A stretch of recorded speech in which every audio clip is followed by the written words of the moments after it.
Showbiz পাড়া পুরো উত্তপ্ত সাকিব খান এবং ইদিকা পালের প্রেমের গুঞ্জনে। ডলিউড সুপারস্টার সাকিব খান আর নতুন মুখ ইদিকা পালের রসায়ন নিয়ে যখন চারদিকে গুঞ্জন, তখন সেই গুঞ্জনের আগুনে এবার পানি ঢাললেন স্বয়ং সাকিব খান নিজেই। সম্প্রতি একটি সাক্ষাৎকারে সাকিব বলেন, মানুষ যা দেখে সবসময় সেটা সত্যি না। ইদিকার সঙ্গে আমার পেশাগত সম্পর্ক সেটা ছাড়া আর কিছুই নয়। তাহলে যা শোনা যাচ্ছিল, প্রেম, বিয়ের প্ল্যান, এমনকি বিদেশ সফরের খবর, সবই কি শুধুমাত্র গুঞ্জন? সাকিব খান আরো যোগ করেন, আমি এখন ক্যারিয়ারে নতুন চমক আনতে চাই, ব্যক্তি জীবনের গল্প দিয়ে নয়।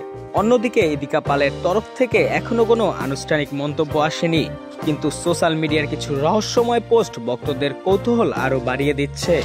তাহলে কি আসলেই কিছু নেই, নাকি এই গুঞ্জনের পেছনে লুকিয়ে আছে বড় কোনো চমক? সত্যি কি ইদিকা শুধু সহ অভিনেত্রী, নাকি গল্পের পেছনে আছে অন্যরকম সম্পর্ক? আপনারা কি মনে করেন জানাবেন কমেন্টে। আর সাবস্ক্রাইব করুন আরো এমন নতুন আপডেট পেতে।